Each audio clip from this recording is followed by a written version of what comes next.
back, brother. This content is for those genuinely interested in men's rights. It covers complex, controversial topics that may not suit a general audience. If you're not part of the men's rights community, this video isn't for you, so feel free to tune out now. I'm Conrad Riker, a writer and advocate for fairness, dignity, and respect for men. This movement isn't about division, but addressing systemic injustices in divorce, family law, and societal expectations. Inspired by hard-working men unfairly stripped of their rights, I write for balance and justice. Together we can change the narrative. Please like and subscribe if you appreciate this video, as it will help get the word out to those who need it. Thank you. Please relax and enjoy. This is an excerpt from The End of Equality: Why Men Must Rise Again. The End of Equality: Why Men Must Rise Again is an ebook available in all good stores. You're holding this book because you've had enough. Enough of the guilt. Enough of the shame. Enough of being told to apologize for simply being a man. You've felt it, the slow erosion of your identity, the constant pressure to conform to a narrative that doesn't align with your instincts. You've seen the double standards. Masculinity is demonized, yet you're still expected to be the protector, the provider, the one who carries the weight of the world on your shoulders. You've been told to be vulnerable, only to be met with contempt when you are. You've been told to step aside, only to be blamed when things fall apart. This book is for you, the man who refuses to be silenced, the man who knows deep down that something is wrong with the way the world treats men today. I wrote this book because I lived it. I felt the sting of being told my strength is toxic, my leadership is oppressive, and my very existence is a problem to be solved. I've watched as the institutions that once celebrated men now vilify them. I have seen the legal system, the workplace, and even relationships turn into minefields designed to trap men. I've experienced the emotional manipulation, the shaming tactics, and the constant pressure to conform to a version of masculinity that feels alien and unnatural. But I've also fought back. I've reclaimed my identity, my purpose, and my pride. And now, I want to help you do the same. This book is not for everyone. If you're content with the status quo, if you believe the narrative that men are the root of all evil, if you think masculinity is something to be ashamed of, put this book down. Go read something else. This isn't for you. But if you're a man who's tired of being told to shrink yourself, if you're ready to break free from the chains of modern gender politics, if you want to reclaim your rightful place in society, then keep reading. This book is your roadmap to freedom. Inside, you'll find the truth about masculinity, the flaws in feminist ideology, and the real impact of woke culture on men's lives. You'll learn how to navigate the legal and emotional traps of modern marriage, how to push back against emotional manipulation, and how to reclaim your identity in a world that wants to strip it away. You'll discover the historical and biological truths that prove men are natural leaders and protectors, and you'll see how society's attempts to erase these roles have led to dysfunction and chaos. Most importantly, you'll find actionable insights that will help you live with purpose, pride, and power. This book is for the man who's ready to stop apologizing and start living. It's for the man who knows that masculinity isn't a problem to be solved. It's a strength to be celebrated. If that's you, then let's get to work. The world needs men like you. It's time to rise again. With the introduction completed, we are jumping to an extract from the book. In 2020, comedian Kevin Hart was forced to step down from hosting the Oscars after old tweets resurfaced. The tweets, made years prior, contained jokes that were deemed homophobic by woke critics. Hart apologized, but the damage was done. His career took a hit, and he became a cautionary tale for men in the public eye. This is just one example of how cancel culture disproportionately targets men, often for past mistakes or jokes that were acceptable at the time. The double standard is glaring.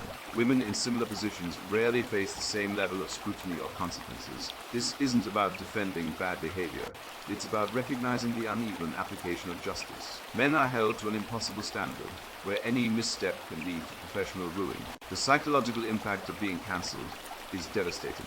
Men who lose their jobs or reputations due to woke mobs often experience severe mental health issues. A 2021 study published in the Journal of Men's Health found that men who faced public shaming were 3 times more likely to experience depression and anxiety. The study also noted a significant increase in suicidal ideation among these men.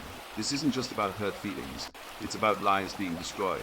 The woke narrative that men are inherently toxic and need to be held accountable ignores the human cost of these actions. Men are being pushed to the brink, and the consequences are dire.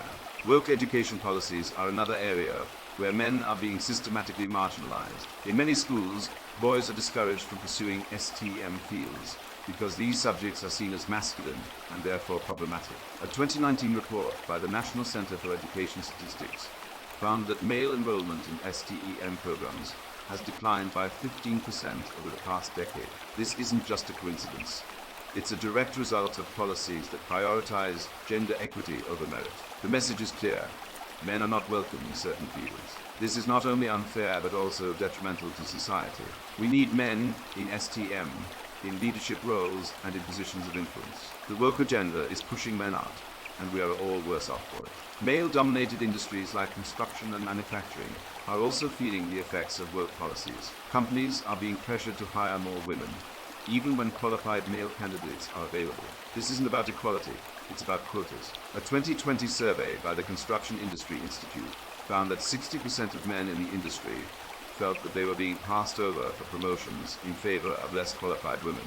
This creates a toxic work environment where merit is no longer the primary consideration. Men are being told that their skills and experience don't matter, and this is leading to widespread disillusionment. If we continue down this path, we risk losing entire industries to woke ideology.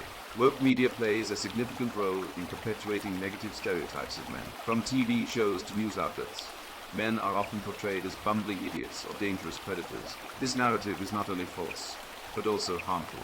A 2022 study by the Media Research Center found that 70% of male characters in primetime TV shows were depicted in a negative light. This constant barrage of negative imagery shapes public perception and reinforces the idea that men are inherently flawed. It's no wonder that men are struggling with their identity and self-worth. The media has a responsibility to present a balanced view, but instead it is fueling the woke agenda at the expense of men. Cancel culture has become a weapon used to silence dissent and enforce conformity. Men are particularly vulnerable to this tactic because they are often seen as the embodiment of traditional values. A 2021 report by the Foundation for Individual Rights in Education found that 80% of cancelled individuals were men. This isn't about holding people accountable, it's about control. The woke mob uses cancel culture to intimidate and suppress anyone who dares to challenge their narrative. Men are being targeted not for what they've done, but for who they are. This is a dangerous trend that threatens free speech and individual liberty. The long-term consequences of woke culture on male identity are profound. Men are being told that their natural instincts and behaviors are toxic. This creates a crisis of identity, where men no longer know how to act or what is expected of them. A 2020 study by the American Psychological Association found that 65% of men felt that society no longer valued traditional masculine traits. This is leading to a generation of men who are confused, disengaged, and disillusioned. If we don't address this issue, we risk creating a society where men are no longer willing or able to fulfill their roles. This is not just a problem for men, it's a problem for everyone. Woke organizations are at the forefront of promoting cancel culture. Groups like the Southern Poverty Law Center and the Anti-Defamation League have been instrumental in targeting men who express traditional views. These organizations use their influence to pressure companies, schools, and governments to take action against individuals they deem problematic. A 2021 investigation by the Do-It-Yourself Caller found that 90% of the individuals targeted by these groups were men. This is not about justice, it's about power. Woke organizations are using cancel culture to advance their agenda and silence opposition. Men are the primary victims of this tactic, and it's time to push back. The impact of woke narratives on male suicide rates cannot be ignored. A 2022 report by the Centers for Disease Control and Prevention found that male suicide rates have increased by 30% over the past decade. This alarming trend is directly linked to the negative messaging that men are receiving from woke culture. Men are being told that they are the problem, that they need to change, and that their very existence is toxic. This is a recipe for despair. If we want to reduce male suicide rates, we need to change the narrative. Men need to be valued and respected, not vilified and shamed. Despite the challenges, there are men who have successfully resisted woke narratives and reclaimed their identity. Comedian Dave Chappelle is a prime example. Despite facing intense criticism for his jokes about gender and race, Chappelle has refused to back down. His Netflix specials have been wildly successful, proving that there is still an audience for unfiltered, unapologetic comedy. Chappelle's success is a testament to the power of standing firm in the face of adversity. Men like him are showing that it's possible to push back against woke culture and come out on top. We need more men like Chappelle who are willing to speak their truth and stand up for what they believe in.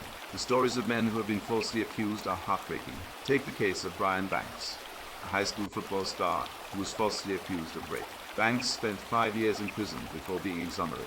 His life was ruined, and he has struggled to rebuild it. This is just one example of how false accusations can destroy a man's life. The woke narrative that we must always believe the accuser ignores the fact that men are also victims. False accusations are a serious issue that needs to be addressed.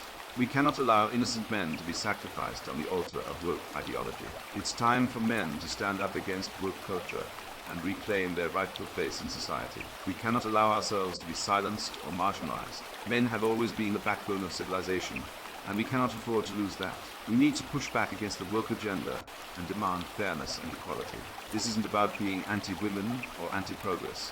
It's about standing up for what is right. Men need to support each other, speak out against injustice, and refuse to be cowed by the woke mob. The future of our society depends on it. Let's rise again and take back what is ours. Thank you for listening. Thank you for your interest in the end of equality. Why Men Must Rise Again, available in all good bookstores. Please like and subscribe. Thank you and God bless.